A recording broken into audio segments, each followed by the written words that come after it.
welcome you all in the next session of your advanced manufacturing process. Today we will discuss about lithography. Lithography is one of the advanced manufacturing process. Please tell me first, am I audible to all of you or not? Leave a message in chat box. If yes,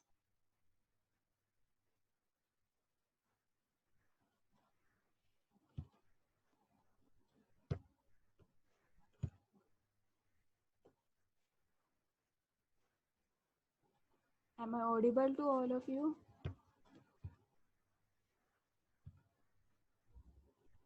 Okay, thank you, Dhirendra.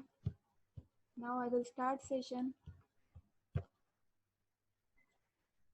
What exactly is the lithography? Firstly, we will discuss about what is lithography.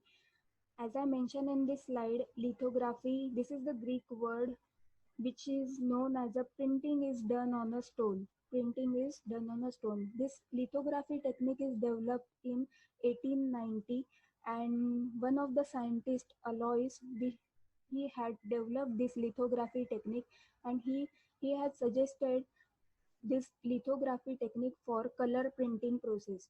Wax mold is filled with the ink, and this ink is printed on a sheet of paper. This is the technique which is developed by lithography by scientist Alois, which is used in 1890. But this lithography technique is widely used in 19th century in manufacturing also, or another areas also, not only manufacturing, for printing also. Okay, then what is this lithography? Lithography word is divided into three parts.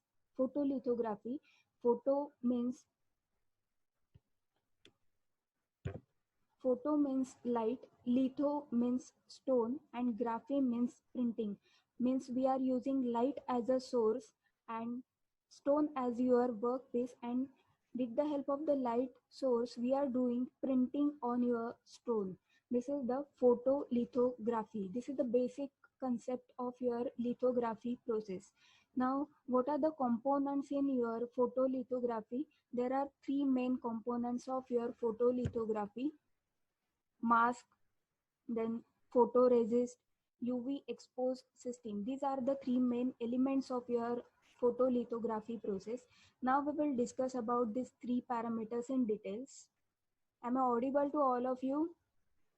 Few members join just, so please tell me, am I audible or not?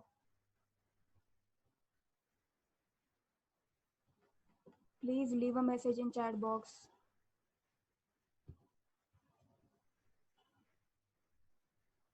So that I can continue this session.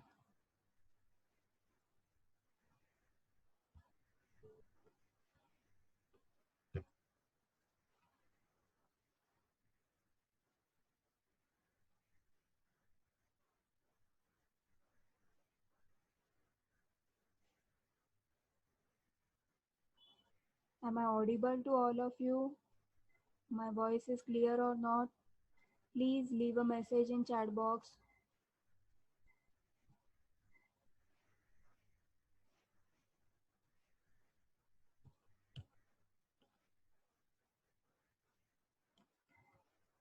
Amish, am I audible? My voice is clear or not? Okay, thank you, Neha. Now we will move to the next slide. Now this slides represent overview of photolithography, means elements of your lithography process. What are those elements? You can identify from the color. Firstly, yellow color indicates the light, means we are using light as a source. UV light. UV light means ultraviolet light is used. Ultraviolet light is used to create image. Thank you, Sarthak.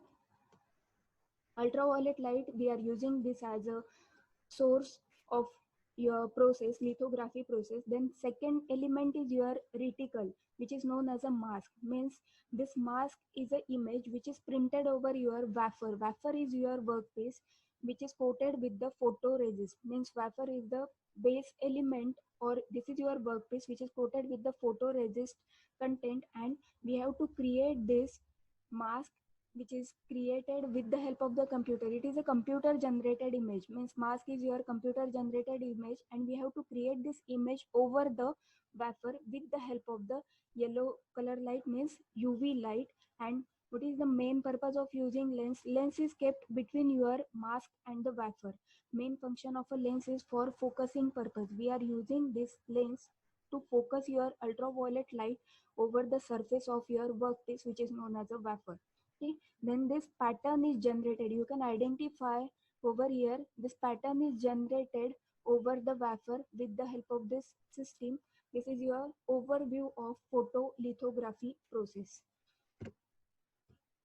Now in the next slide, this is also mentioned what kind of a material we are using for a workpiece. Workpiece is also known as a substrate.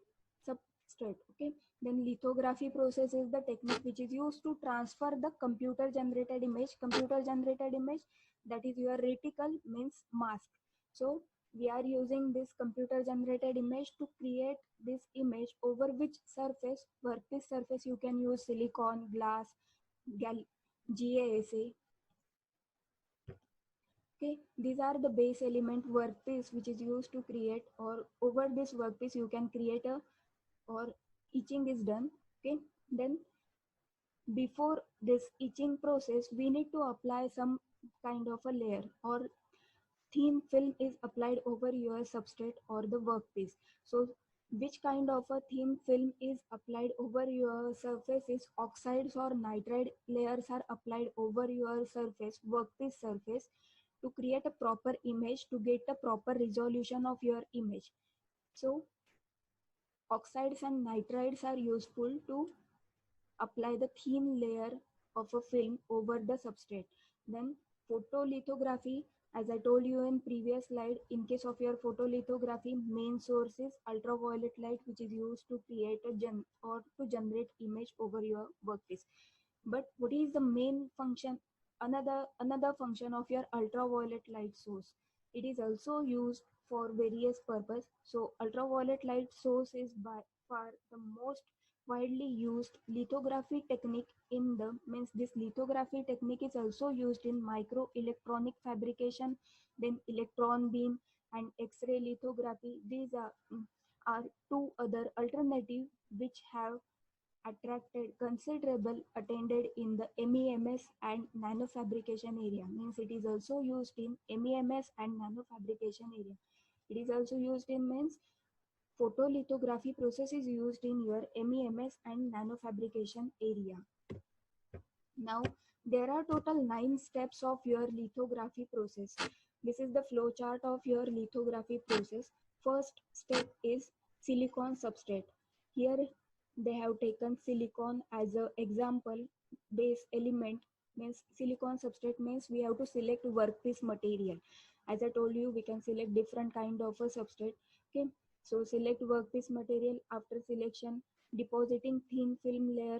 Then what kind of a thin film layer is deposited over the substrate is oxides or nitrides to carry out the further process. Then spin photoresist process is carried out, means spinning of your workpiece is done and photoresist is applied over that surface. Then soft bake is done. Next step represents align mask. Mask is applied over your surface. Then next is expose the wafer. Expose the wafer, then develop the resist. Second last step is a hard bake, and last end of the photolithography, and we will get the final workpiece of your finished product by using lithography process. Now we will discuss these steps in details. Now what is your first step? As I told you in your previous slide, we have to select the workpiece material. The pattern, because we have to transfer the computer generated pattern on a substrate. So we have to select the base material, which is known as your silicon. Take an example, silicon substrate. So we have selected silicon as a substrate. After selection of a silicon substrate, we have applied oxide layer over your workpiece surface substrate. Then it is your next silicon dioxide. Then your surface makes it silicon dioxide. So depositing the desired material on the surface, which is your oxide layer, which is applied to get a better resolution. Then third step indicates photolithography process starts with the spin coating. Means we have to apply next element over your photoresist after oxide layer, which is photoresist. So photoresist is applied by using spin coating. Means we are um, applying this photoresist by using spin coating, means we are rotating your workpiece to the higher velocity. And the spinning speed is also important in this case. The spinning speed and photoresist velocity will determine the final resist thickness which is applied. Means second layer is applied over your surface of a workpiece, and which is typically in the range, which is typically means your photoresist range is 0.5 to 2.5 micrometer. Okay, so spinning means rotating of your workpiece to the higher speed is done. Now there are two different types of a photoresist are available: positive photoresist and negative photoresist. Then what is the main function of a positive photoresist and negative photoresist, we will discuss. Now, what is a positive photoresist? Positive photoresist represents when we are exposing this photoresist to the ultraviolet light area, then the positive photoresist will dissolve and this material will dissolve into the substrate, means into the workpiece, and develop, and it will move to the next stage, development stage. Means when it is exposed to the ultraviolet light, then the due to ultraviolet light, what will happen? It is photoresist will dissolve into your substrate. But in case of your negative photoresist, the exposed area will remains intact after ultraviolet developments. Means ultraviolet light incident over your substrate, but it will unaffected, means photoresist will unaffected by your ultraviolet light. That is the basic difference between your photoresist, positive photoresist and negative photoresist. When it is exposed to the UV light, some of the material will dissolve, which is known as a positive, but in negative photoresist it is not dissolved into the substrate. Okay, this is your third step. Then what is your fourth step? After spinning, means after applying photoresist over the substrate, soft bake is done. Means baking of your workpiece is done. Soft baking means we are heating your material to the some temperature and some time. Time is also given 5 to 30 minutes and temperature is given 60 to 100 degrees Celsius in order to remove the solvent. Means why we are baking the substrate to the this temperature for that time, for removing the solvent from your resist, for improvement of adhesion, for getting a better resolution, better image generated over your workpiece surface. So soft baking is done. After the soft baking, mask is applied over your surface. Mask is applied. Go to your previous slide. Now up to this fifth step, we have covered workpiece selection, then oxide layer is applied, then photo spinning. Spinning is done to apply photoresist, then soft baking is done. Align mask. Align mask means we have to apply another layer of a mask over the surface. This is the fifth step. Fifth step. This fifth step represents we have to apply the mask over the workpiece surface, which is known as a wafer, and the photoresist is exposed to UV light. After applying mask over your substrate, we will expose this material to the UV light. And again, this mask is again divided into three types. What kind of a mask will applied over your wafer is: first one contact type, second one is a proximity type, and third one is a projection type. So how to select this different mask to apply over your workpiece surface, which is mentioned in your next slide. First case, contact printing. Contact type of a mask. Contact type, it name implies there is a direct contact of your mask with respect to your substrate. So contact printing gives better resolution compared with the proximity. Proximity is your second mask proximity technique. The constant contact of a mask with the photoresist reduce the process yield and can damage the mask. Means proximity damages the mask, so contact type is better type of your mask.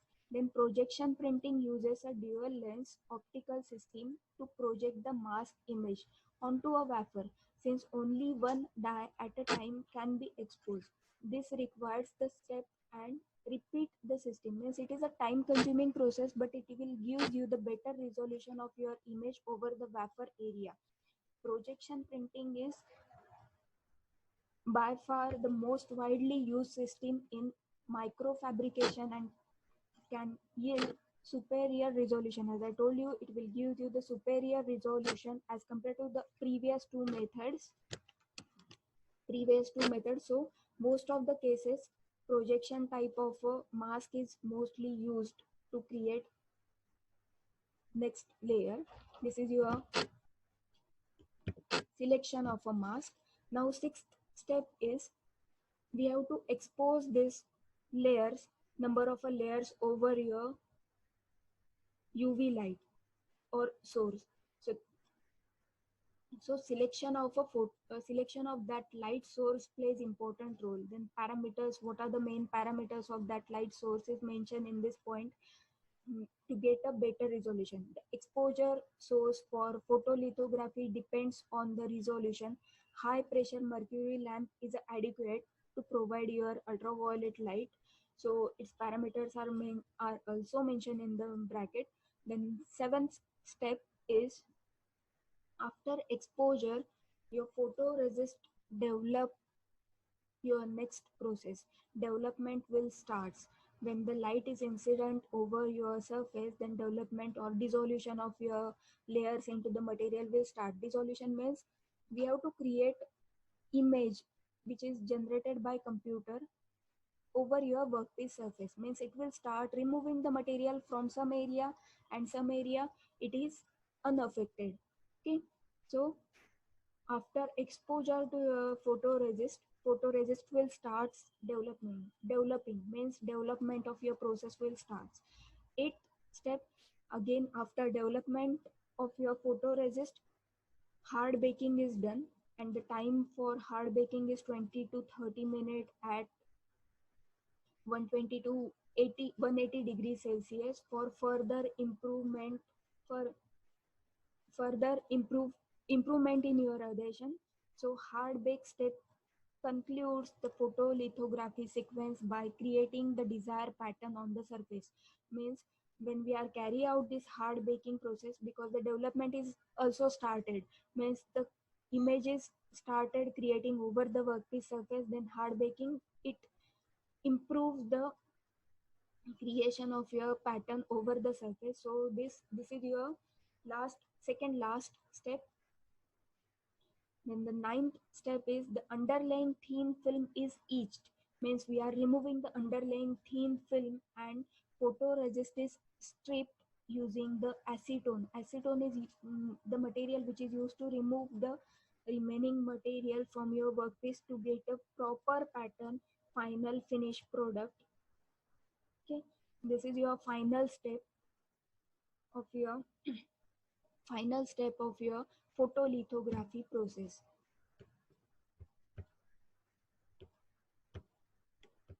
Now this next slide represents your photo schematic drawing of your photolithography steps with a positive resist.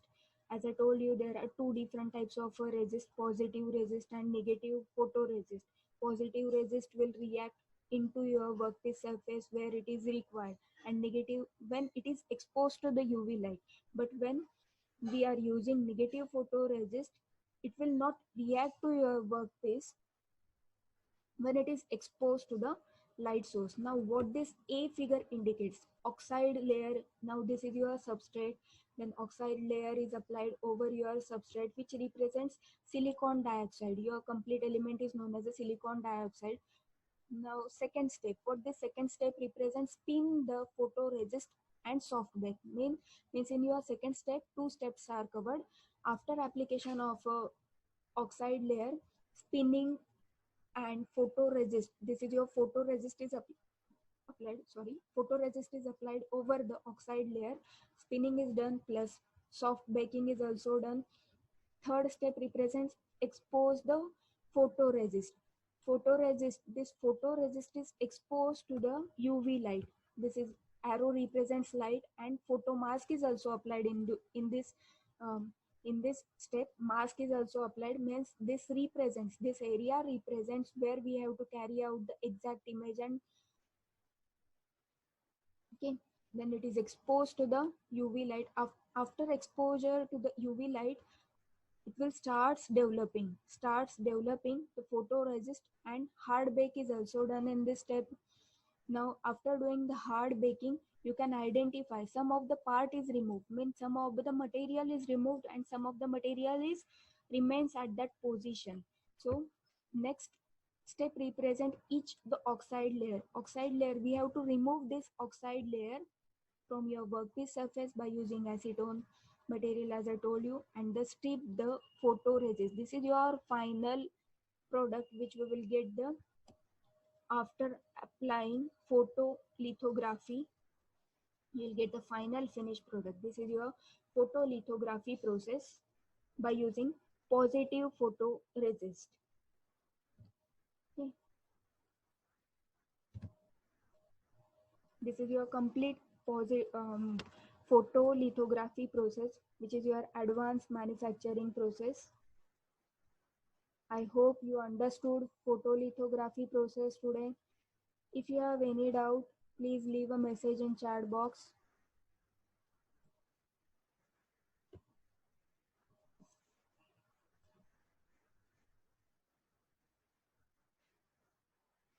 Few minutes